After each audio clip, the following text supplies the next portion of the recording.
This is CBC Here and Now. So I took a spin up, and when I got up close enough, all I heard was hell, hell, hell. And then I noticed the window out, and I looked in, and here was the young fella on the floor. That's the man who helped the only survivor in yesterday's tragic snowmobile mishap. And here's what else is making news tonight. You name it, we're getting it. The entire province prepares for a winter wallop.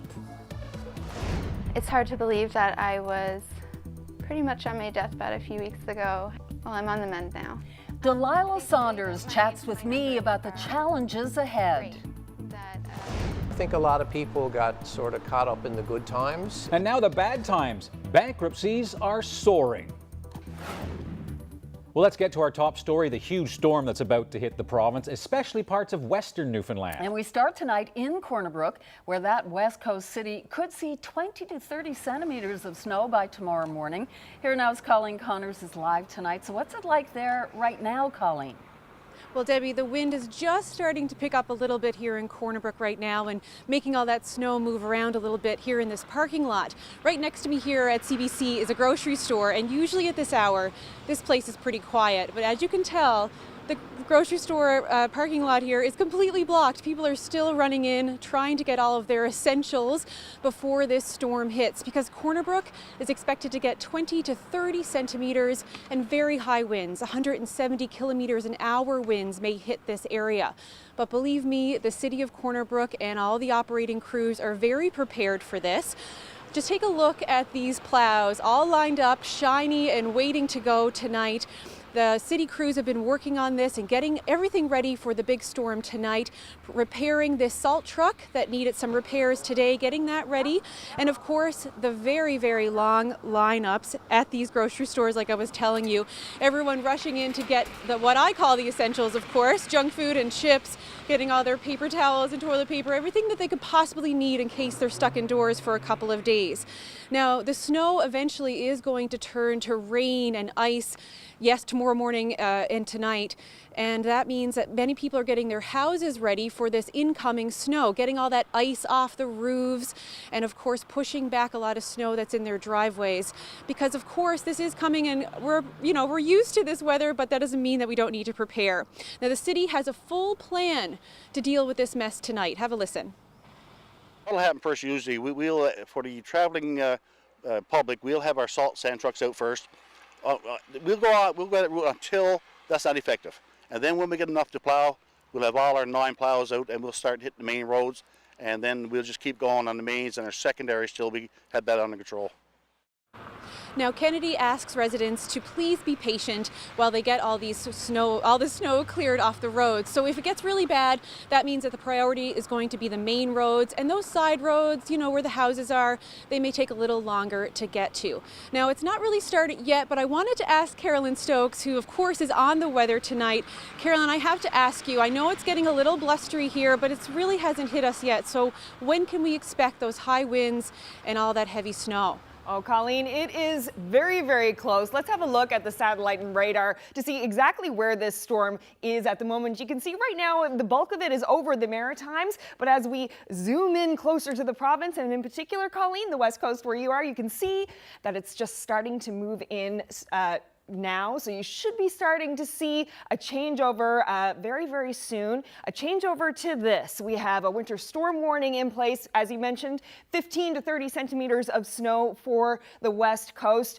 Gusts of up to 170 kilometers an hour, 180 in the rec house, so it's going to be super, super windy. We also have a wind warning in place for the eastern portion of the island. Gusts up to 110 kilometers expected there, along with a snowfall. And we do have the storm surge warning there. That's for tomorrow afternoon. Now, we also have all of these warnings in place for Labrador. Not a whole lot happening there tonight, but they will be seeing some snowfall and some high winds. All of that settled settling in tomorrow in particular. And this is what we will be seeing, this band of very fast moving snow. It's going to dump snow on the island very, very quickly before it changes over to rain. So this is what we're looking at tonight, 10 centimeters in the east, about 15 centimeters for central and 15 to 30 on the west coast. So it's going to be very, very, very messy with those high winds, and Labrador City going to get some light snow to start this evening, but it's going to pick up as the night goes on.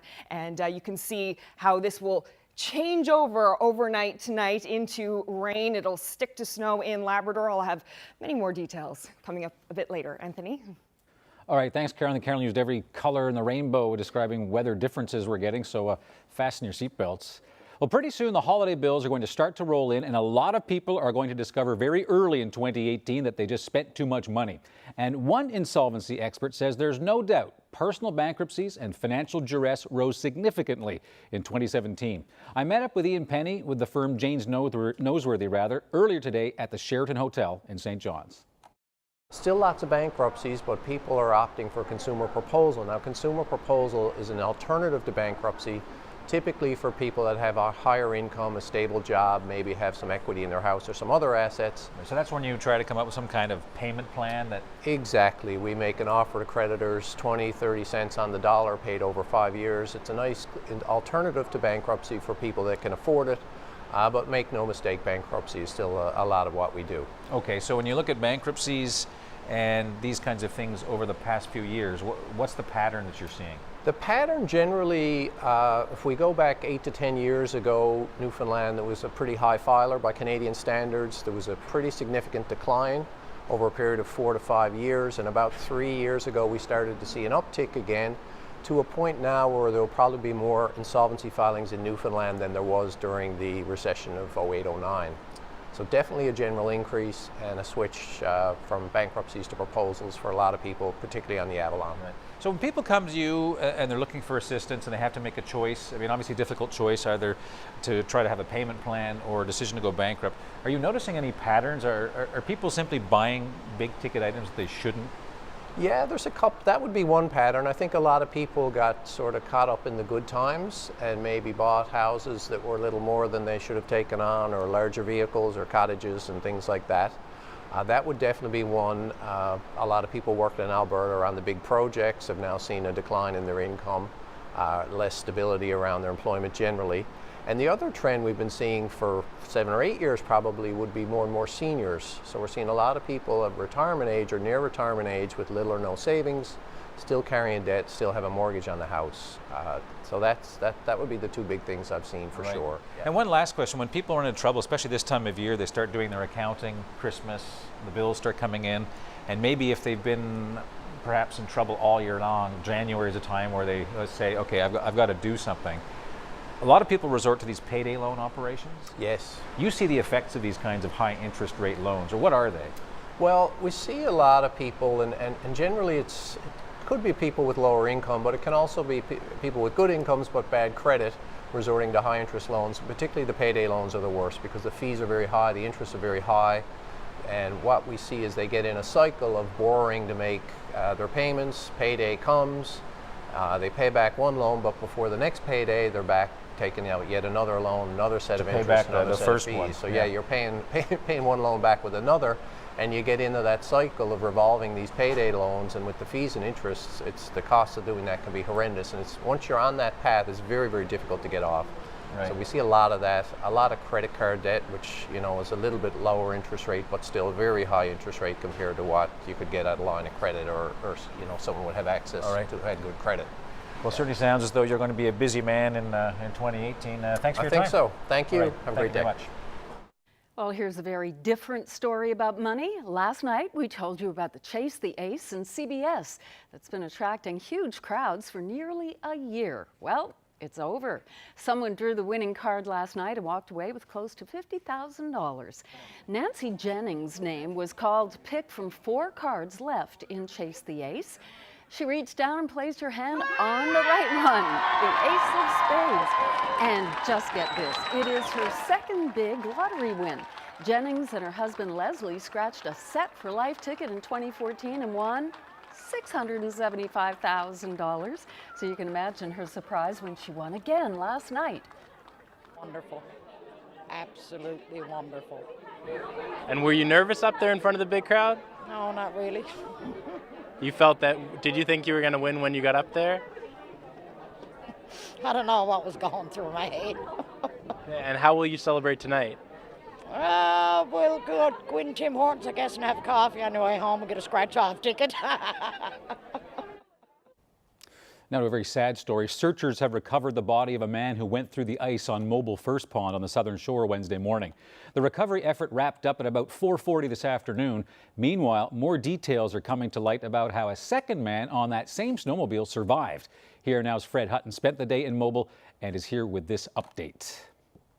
More than a dozen searchers were back on Mobile First Pond today looking for the 45-year-old man who went in the water yesterday when his snow machine crashed through the ice. 2 helicopters, privately owned choppers, were in the air conducting aerial surveillance. On the ground, search and rescue crews used a hovercraft to scour the area. While that search was carried out in a remote area more than 10 kilometers off the Southern Shore Highway, the person who found the survivor is telling his story about what happened. The man who didn't want to be identified told the CBC he was checking on his cabin when he noticed tracks leading to his brother-in-law's place. So I took a spin up, and when I got up close enough, all I heard was hell, hell, hell. And then I noticed the window out, and I looked in, and here was the young fella on the floor. He told the CBC the young man, who managed to get out of the water, had to walk about 2 kilometers without boots on his feet until he found the cabin. Once inside, he tried to warm up by lighting a fire. These 2 feet, well, the bottom of them was black, the tops of them were red and blue. No boots. He went some ways. He had cuts on his feet, on the top of his toes, and all that, little scratches, stuff like that. He went some ways, but it's amazing what he done. He just said they were going across the pond and went through. And he said he tried to get his buddy up, kept trying and couldn't get him up. The rescuer says within an hour, a helicopter was on the scene and the young man was airlifted to hospital. Some horrific details there, Fred. With this bad weather approaching, it was actually very fortunate, despite the tragic nature of the story, but fortunate that they were able to recover this man's body at all. Yes, Anthony, they knew the man was deceased. They confirmed that yesterday, but they were hopeful for the family's sake that they could recover the body before the big storm hits tonight. I should mention as well that the same cabin owner I spoke with this afternoon who found the young man yesterday opened up his own place today for searchers to use for a warming up shack and to have their lunch there. When I asked him how he was doing after this traumatic event, he said, "It's amazing how quickly a person's life can change in the blink of an eye." Reporting live for Here and Now, Fred Hutton, CBC News, St. John's. For the majority of 2017, I was sober. Delilah Saunders speaks about the controversial rules around organ donation.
Welcome back to Here and Now.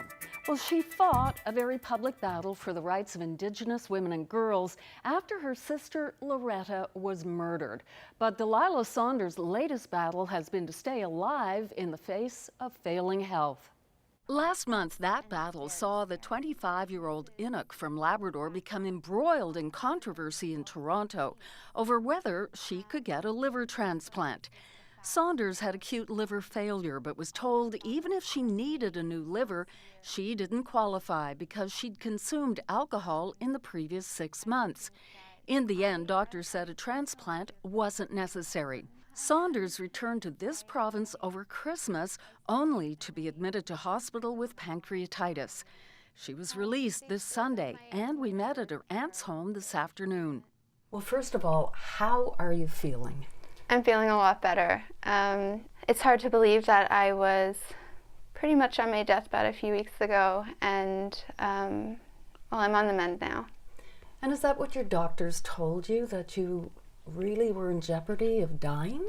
Well, I was unconscious for about a week and a half, and my friends and family were told that there wasn't much hope for the recovery of my liver, and that if they wanted to say goodbye, they should travel to Ottawa. Take me back to the point when you woke up in hospital in Toronto and you realized that there was a controversy swirling around you about whether you should or should not be given a liver if you needed one.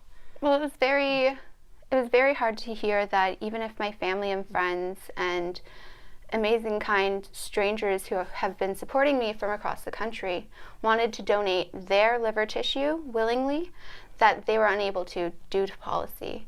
What did you think of the pushback, especially on social media, where comments were being made that you shouldn't be able to access a liver, you weren't playing by the rules? People said, you know, why? Why would you expect to jump ahead and get a liver transplant? What do you say to those people? If I listened to every negative comment in the past 4 years about missing and murdered Indigenous women and girls, or about the Muskrat Falls Hydroelectric Dam project, I wouldn't be doing the work that I'm doing. There will be negative comments out there. There was an awful lot of support for you. As you've mentioned, people were willing to donate liver tissue to you. There were vigils held. In the end, the doctor said you didn't need a liver transplant, but if they had said, yes, this is what you need, would you have expected them to give you that donor's liver? It's not so much about expecting anything. I think people having equal access to healthcare is very important.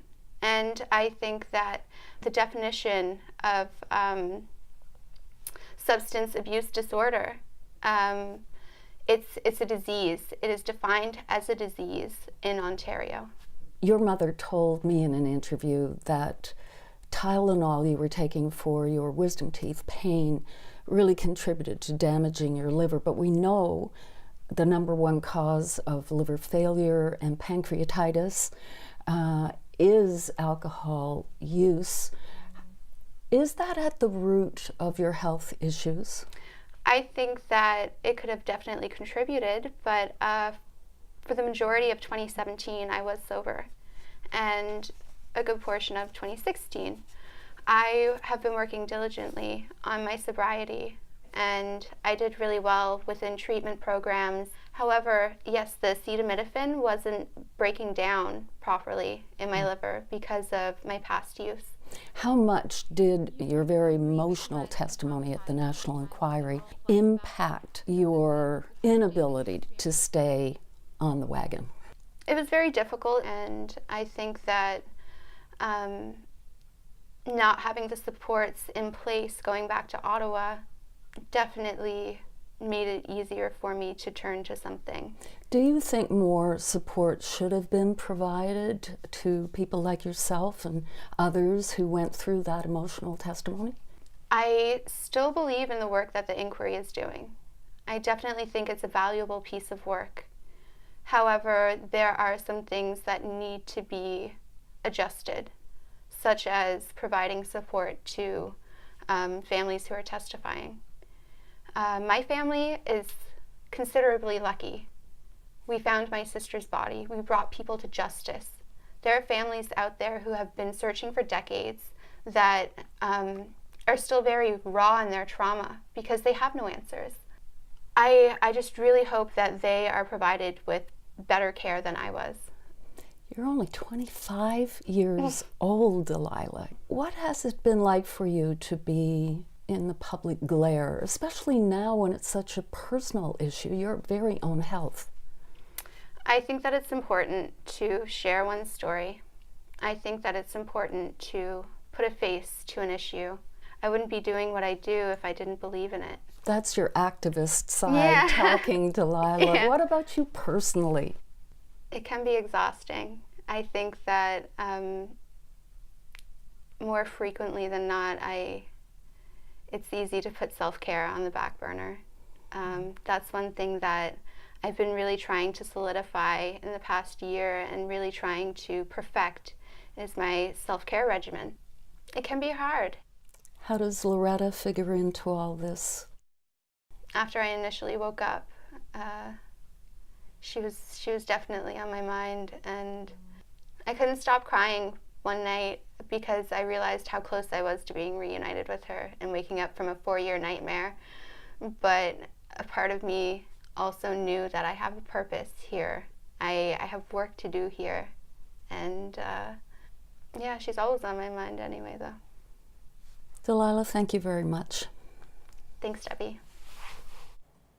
Well, certainly looking at Delilah in your interview, she appears much better from... I was surprised when I saw her today, and she did tell me that she was on a lot of prednisone, which she has finished, and of course people will know that that kind of gives a bloated look. So she is starting to look like herself. Doctors are monitoring her liver, her pancreas, and as she put it, her numbers are good. So I think, you know, she's holding steady right now. Right, and in the course of the interview, the issue of her wisdom teeth, which was actually at the root, so to speak, of all this, what's going on with that? She's met with a dental surgeon. They still haven't worked out a plan yet and how to fix things, but that's on the horizon. Okay. Coming up on Here and Now, Logan and Lucas are going to prevent me from really hurting myself. Bye-bye! There we go.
the Olympics are a little more than a month away, and Newfoundland's Kaitlyn OSullivan says she's feeling confident and focused as she prepares for the big competition.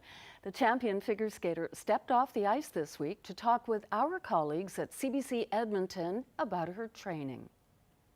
It feels really different. Last time I had no idea what to expect. I was injured all year leading up to it, and I had a lot of just trying to get myself back on track going into the Olympics. This year, I know more of what to expect. I'm really excited for it. I'm even more so excited for it now. And knowing that I have a full training year under my belt and a world silver medal last year, it makes a big difference. It's still different for me to think that I'm a medal contender, but I can only do what I can do. Isn't she fabulous? So fingers crossed. Yeah, the Olympics just about to get here, so go Kate. It's always nerve-wracking watching figure skating. It is terribly nerve-wracking. Anyway, staying with winter sports, you were out and about, so is it pleasure or work? Well, you know, Debbie, you've taught me it's important to mix the two when you can, and with all of Carolyn's talk of this Armageddon weather bomb cyclone, I thought I'd check it out with some genuine snow experts. A little wisdom before the storm. Exactly, so get on your snow pants and let's go sliding.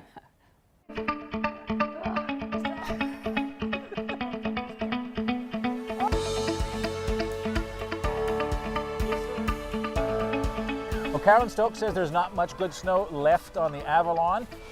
Logan White, great name for a guy to talk about snow. We're going to go sliding.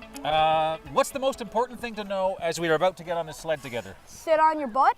On my butt? Yes. Okay, not much choice when it comes to sitting. Yeah. So I'm going to go in the back? Yeah, and I go in front. How do we steer this thing? How do we steer this thing? Yeah, like, because I look down that hill, I see a bunch of hills. We use this rope right here to steer. To steer? Yeah. Okay, who steers, me or you? Me. Okay, all right, gonna give this a All whirl? right. Yep. All right. All right. Let's try it. So do I pull you back here? Yeah. All right. Do I put this here? Okay. Or here? It doesn't matter, it really doesn't matter. So let's give this a whirl. There we go. What could possibly go wrong? Let her rip. All right.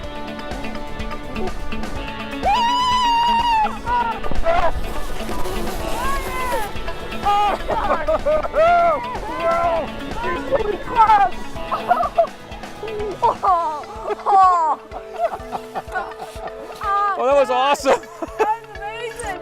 A little bit of water up there, but overall, how was that slide? How do we do? How to do? Pretty good. Pretty good? Yep. Fast enough? Yeah, fast enough. A little too much snow in the face. Yeah, that was very annoying. All right, so what's the best way to go down this hill? Safe. Be safe? You go pretty fast, though. Yeah, but I'm careful. Okay, careful's good. And how about you? What's the best way to slide? I run and jump. Run and jump? That doesn't sound so safe. Bit of speed there. Uh-huh. Right. Does that hat help your head? No. Okay, well, good luck to you. And how about you? What's the best way to slide down this hill? On your butt. On your butt? Okay, good advice. Several people say on your butt. I don't see what choice I have. And you? What's the best way? On your knees. On your knees. Okay, that's kind of tricky. And how about you? What do you think? I think it's best to be safe and just go on your bum. On your bum. All right. Why are you laughing? Bum is one of those words that makes everybody laugh, and I never know why. And how about you? Last but not least, my expert, what's the best way? Run and jump. All right, run and jump. Oh, listen, guys, I want to thank you very much, and maybe we can all go down together. Want to try that? All right, let's try that.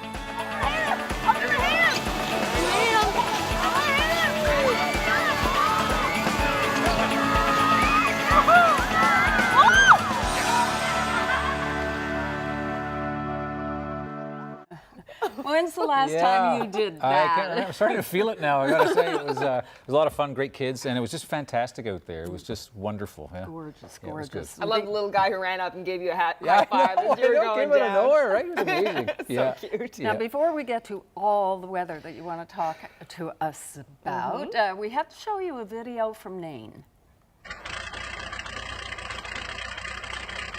This is a 1927 Ford Model T outfitted with skis and tracks. Interesting. American scientists abandoned it 9 decades ago in the wilderness outside of Maine. Almost 100 years ago, my goodness. Wow. It's back in action in there after 3 years of restoration done by Frank Noseworthy of Portageois. That's a beauty. I wish I'd had that for Bowring Park. Jamie Brake, an archaeologist with the Nunavut government, spearheaded the initiative to get Labrador's first snowmobile back in action. I've actually seen some skidoos in this province that don't run as well as that thing is running right now. It's Amazing. purring. We'll have lots of snow to ride on with that skidoo for sure. Just saw an update, 15 to 45 centimeters of snow expected for most of Labrador by Saturday. So let's go see where this beast is right now, shall we? This is a look at our satellite radar. So you can see that it is definitely heading our way. Should be feeling the effects pretty soon with all of the wind, all of the snow that will be coming. Here's a look at the winds. You can see already Port aux Basques, gusts up to 100, could get up to 180 tonight. And as the night continues, you can see how these winds are starting to ramp up on the island. Not so bad in Labrador, but as the night continues, it does start to boost up there in Happy Valley, Goose Bay, and along the coast there. So it's going to be just a windy, nasty night. So we do have that wind warning in effect for the eastern portion of the island. Gusts up to 110 tonight, plus about 10 centimeters of snow that's going to move through very, very quickly. We have a winter storm warning for the rest of the island. 15 to 30 centimeters of snow expected overnight tonight before it changes over to rain. There's that wreck house wind warning in effect, 180 gusts there, 170 as you go up along the coast. And I should mention, it's not on the map because I can't fit it. There is a special weather statement in effect for Corner Brook and along the west coast in the bays. They're expecting that the water levels are going to rise, and there will be very, very heavy winds and waves in the bay. So just be careful if you're out around there tonight. Best to stay indoors for sure. And we have the blizzard warning in effect for most of Labrador, 15 to 45 centimeters of snow expected by Saturday. So lots and lots of snow on the way for the island. It changes over to rain, but for Labrador, it just stays as snow. And you can see how this is going to look as it comes on through. There's that first wave of snow that's going to move through very quickly on the island before it changes over to ice pellets and freezing rain. 10 centimeters in the east, about 15 for central. 15 to 30 for the west, as I mentioned, and some light snow to start in Labrador tonight, but that will pick up overnight. You can see on the island the changeover overnight to rain. It's going to be very, very messy. Won't last too long. It should start to clear off by noonish for many parts of the island, and it's going to be really, really warm. So I guess we're expecting a bit of a sloppy day tomorrow in terms of all the snow and all the water that's on the ground, but temperatures looking great, getting up to 8 degrees on Friday. So some rain to start, but then it should clear off. The winds will stay very strong along the south coast there. So there are concerns about storm surges in this area on Friday, and for the Avalon, southern parts of the Avalon, and up along the Straits on Saturday. So basically the coastlines are going to be a pretty dangerous place to be over the next few days. So as we get into Saturday, the flurries will continue for many areas. Labrador will continue to see some of that snow, and it's going to be still very, very windy on the island. So there are some snow squalls that could develop in the Corner Brook area and as well in the eastern parts of the island. So we are looking at how those winds are going to affect those flurries on Saturday. So might not be the best driving day on Saturday. And in Labrador, the snow will continue. Minus 22 in Lab City as the high wind chill around minus 30. So very, very cold. And I'll have a look at your long range coming up a bit later. Doctors take issue with recent comments from Health Minister Haggie. I don't believe that our Minister of Health currently understands the role of family physicians.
Welcome back to Here and Now. Well, doctors in this province don't like the health minister's prescription for primary care reform. They say his recent comment that nurse practitioners can do 80% of what family doctors do is part of an ongoing attack. Here and Now's Mark Quinn spoke with both doctors and the health minister. And let's start with the comment John Haggie made to CBC News that has upset physicians. We have significant resources that could take a big part of the healthcare delivery away from simply a physician-centered, physician-delivered model without doing anything except actually increasing access and increasing quality. 80%, for example, of a general normal day's work for a family practitioner can be managed perfectly well and in some respects with a better outcome by nurse practitioners, for example. And what's the association's concern with those comments? Well, Mark, we have had a very vigorous and robust response from our members. Certainly family doctors play a central, core, integral part of our healthcare system. We provide complex care to our patients on a day-to-day basis. Unfortunately, I don't believe that our Minister of Health currently understands the role of family physicians in our healthcare system. Our family physicians have been very angry, very disappointed. They feel devalued, that the work that they are doing here in the province is not being recognized by the Minister of Health. Do you see this as part of a pattern? Because he spoke about scope of practice as well when he talked about flu shots. It seems like this is another instance where he's talking about changing the role that doctors have in this province. Yes, you're certainly correct. I do not feel that the Minister of Health should be defining the scope of practice for family physicians. I think that we in our office are able to define our scope of practice, and that's between us and really the College of Physicians and Surgeons. But yes, unfortunately, this seems to be a worrisome trend by our current minister. Started with our lack of involvement and consultation in the flu shot decision. We are still waiting to see what the outcome of that will be this year with respect to the number and uptake of vaccinations. And where do things stand in terms of negotiations for a new contract between the government and the association? So we just recently signed our current memorandum of agreement, which expired the end of September 2017. That was just signed in December before Christmas. We are just starting another round of negotiations with government within the next couple of weeks. Certainly this is not a very good step to start our negotiations on. What impact do you think this might have on negotiations? I think that our members are currently very angry and very upset by the minister's comments, and I think that this is going to have a very negative impact on our current negotiations. It's official. Wally Anderson takes the mayor's chair in Happy Valley Goose Bay.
back once again. Well, the town of Happy Valley Goose Bay has a new mayor. Wally Anderson was deputy mayor when John Hickey died in a hunting accident late last year. Council decided he would get the job permanently earlier this week. Here now's Jacob Barker has that story. It's in the wake of tragedy that Wally Anderson takes over as mayor of this town. It was never a role he expected to step into when he was elected councillor. I for one, and I'm sure every other council member and every person in this community would do anything to have him sitting in the mayor's chair and to work the term. There were other options at council's discretion. Others could have run. There could have been a by-election. But on Tuesday night, after thinking through it over the holiday break, he decided to take on the job. But people coming up to me, people calling me, people coming to my door and saying that we hope that you will accept the responsibility. I talked with John's spouse, Peggy, on 2 occasions. She gave me her blessing, which was certainly a big boost. And as I said before, I honestly and truly believe that I have the blessing of Mayor Hickey as well. In the fall municipal election, voters looked past Anderson's conviction for forgery and breach of trust in 2009. Anderson admitted to taking $90,000 of public funds he wasn't entitled to when he was a Liberal MHA. In fact, he received the highest number of votes of any councillor. I'm surprised the question is asked because I put my past behind me and I moved on. And I'm willing to take on the role as full-time mayor. And the reaction we've seen online has been largely positive. We found the same thing on the street. I don't think he was particularly interested in that position, but he was sort of thrust into it, seeing he was deputy mayor, you know. But now that he's there, I think he will do a good job. He's always been responsible and a caring person, and you know, he's interested in. He knows everybody. What council elected to do was the true prerogative of council itself, and I, as a citizen, believe they made a decision that was fair to the community. Anderson says now is time to get business done, business that was started alongside Mayor Hickey. First up, a budget they hope to have passed by the end of this month. Jacob Barker, CBC News, Happy Valley Goose Bay. Let's meet our young athlete of the day. This is 6-year-old Nathan Yetman of Mount Pearl. And Nathan finished his first year playing soccer early this fall, and Nathan also loves ball hockey, as well as Ken Paul. Oh, and he has a great smile. Yep. Way to go, Nathan. You are today's young athlete of the day. Cute. All right, I wonder if he likes winter games. Hopefully. Put that on the list as well. Yeah, because there's certainly a lot of that on the way in terms if you want to get out and do wintry stuff. There will be a lot of snow on the ground, particularly in Labrador. So we're looking at the long, or you're going to tell us about the long range. So the weekend is dicey, hey? It is, yeah. We're looking at a lot of like snow squall kind of situation, particularly for the West Coast. So things are going to get nasty, like in Corner Brook and the West Coast tonight, and it's going to stay that way for the whole weekend. All right. Sorry. A mix of stuff. Yeah. Right. And let's start with looking at the precipitation and the winds coming through tonight. You can see the snow coming up through the island this evening, 9 o'clock. We have the winds starting to pick up. St. Lawrence, 105 gusts there, 75 in St. John. So that's just going to keep ramping up throughout the night. Port aux Basques, 130 as the snow continues to work its way north and then change over to rain. So we have to take another look at this board because it's just so much going on. So we do have that wind warning in the east, 110 gusts there. We have the Wreck House wind warning, 180 gusts there and 170 up along the coast, northern peninsula, 15 to 30 centimeters expected there. Going to be a very, very dicey night for sure. Blizzard warning for much of Labrador, central and northern parts of Labrador, 15 to 45 centimeters expected there by Saturday. And we also have the winter storm warning along the southeast coast there. So as you can see, things start to move through the province tonight. Those winds stay pretty strong. And you know what? They're going to stay pretty strong for a few days, actually. and then start to ramp up as well in Nain. Friday at 2 o'clock, very, very windy there with all of that snow coming down, and it's just going to continue right on through, plus more flurries on the weekend. So Friday, 8 o'clock, we'll have some clearing of the rain on Friday, but then we may see some more showers Friday night. So this is the picture for the next, for tonight and for Friday. We have temperatures going up to 8 degrees in the east tomorrow with that rain in the morning, and very similar story across the island. Corner Brook, though, we'll see that messy mix of snow and rain throughout the day, and those high winds will continue, and the snow tomorrow in Labrador will be much worse than it will be tonight. That's when it's really going to start coming down. Now on Saturday, we're looking at another day of high winds and of flurries. So we're looking at the snow squalls in the western part of the island. Possibility of that as well in St. John's in the eastern part of the island. So going to be very, very windy on Saturday. There is a storm surge warning in place for the southern Avalon Burin. So it's going to be high waves along the coastline there. Very dangerous place to be. We have those flurries and snow squalls on the west, and periods of snow just coming down in western Labrador on Saturday. And for Sunday, it's going to be a very similar story. We're going to see those flurries and snow squalls continue for Corner Brook. It could clear off a bit, though, in the east, some cloudy skies. Very, very chilly, of course, in western Labrador, minus 23 with those flurries continuing. So for the east, we will see a little drop-off of the precipitation, more flurries to come as the week goes on, as well for the rest of the island there. Temperatures come up a little bit. And then for Labrador, we see those cold temperatures will persist, more flurries on the way, a little bit of a clearing for Happy Valley, Goose Bay later in the week. Now, speaking of weather, do either of you guys remember what started on this day 4 years ago? That would be Ryan Snoddon's 10-day forecast losing streak.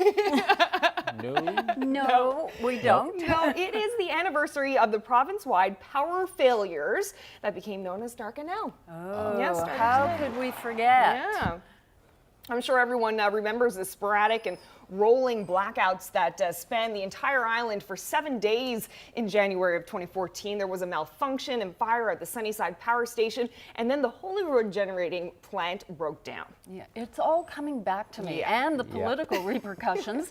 As a result, up to 200,000 customers were without power at a time. The storm dumped 38 centimeters of snow in one night, and temperatures dipped to as low as minus 15. Minus 35 with the wind chill. Yeah, and then there were warming centers, as you recall, were opened up at one point, emergency operations, and even when crews were able to restore stuff, it was a problem. Of course, the loss of power meant another kind of loss of power, and that was Kathy Dunderdale, then Premier, resigning just a couple of weeks after the whole Dark NL fiasco, and social media just would not let the government off the hook. It was quite a time, right? Also interesting that Dark NL anniversary falls on the same day that we're being warned about all this extreme weather. Well, of course, we just heard what you said, the strong winds, the snow. Provincial government issued an advisory today, we're told, telling people to keep an eye on what it's like outside because it's going to be pretty tough. Yeah, especially if we get that storm surge. You know, we have high waves and pounding surf. All of that's on the way, and that, of course, increases the risk of flooding. So everyone is asked to be prepared for that possibility, and towns are being encouraged to check roads, ditches, and drains to make sure they are all cleared of debris.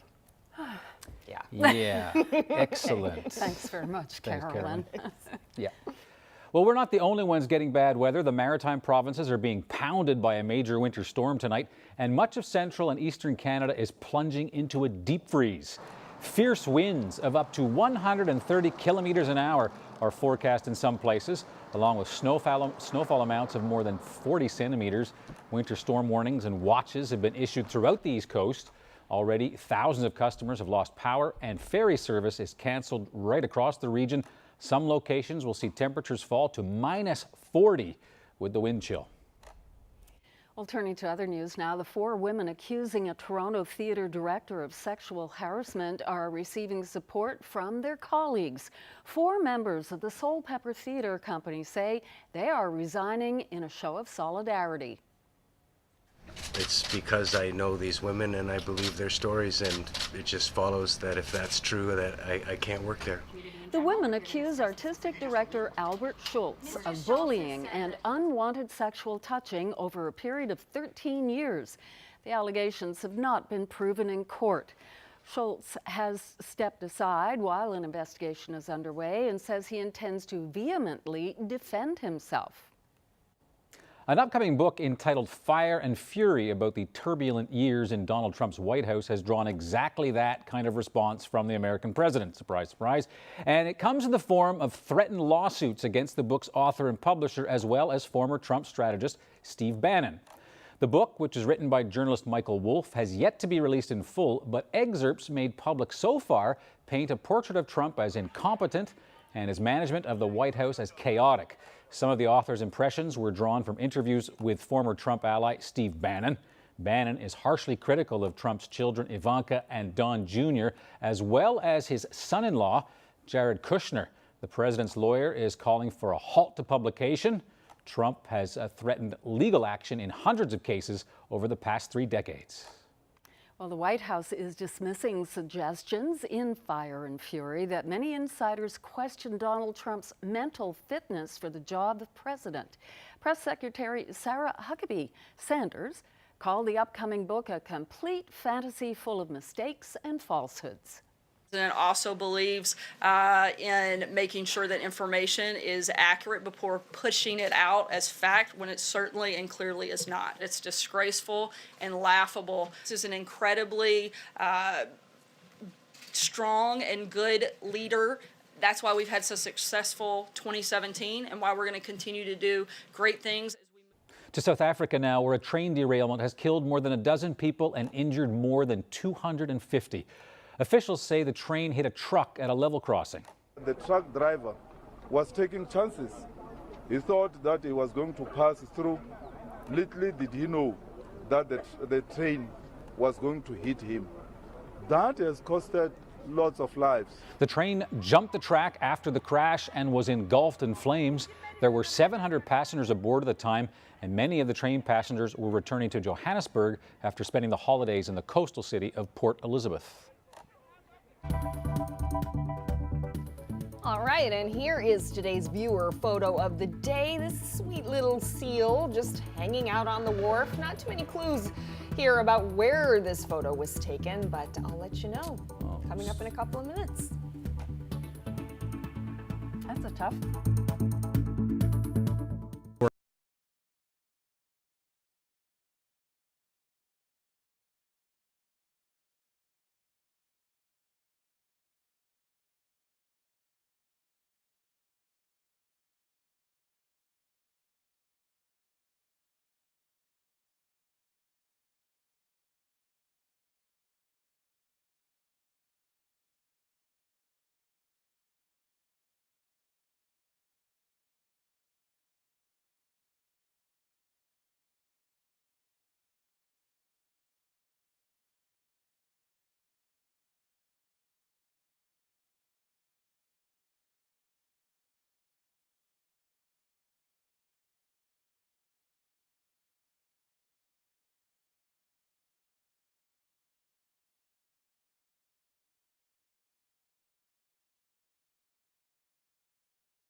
Welcome back to Here and Now. Well, it's a heist with all the makings of a big Hollywood hit movie. Italian police are on the hunt for at least 2 thieves who made off with some pretty nice rocks. Ooh. These glittering Qatari jewels. Yep, this happened yesterday morning. The burglars beat a sophisticated alarm system to snatch a gold brooch and a pair of earrings on the last day of an exhibition in Venice. Nice stones there. The items belong to a Qatari royal and date back centuries. Police say the thieves grabbed the loot, then they simply blended into the crowd and escaped. Some nice rocks there. Yeah, I've never seen anything look on like eBay that at the end of the show. Well, we are, of course, a couple of days into 2018, and maybe you're looking to ease your way into your New Year's fitness goals. Well, allow us to offer a spiritual, so to speak, suggestion.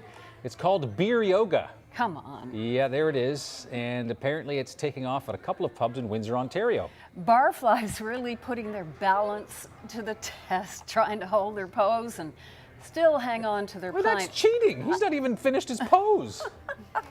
The monthly classes regularly sell out, and organizers say it's the friendly vibe that makes it so popular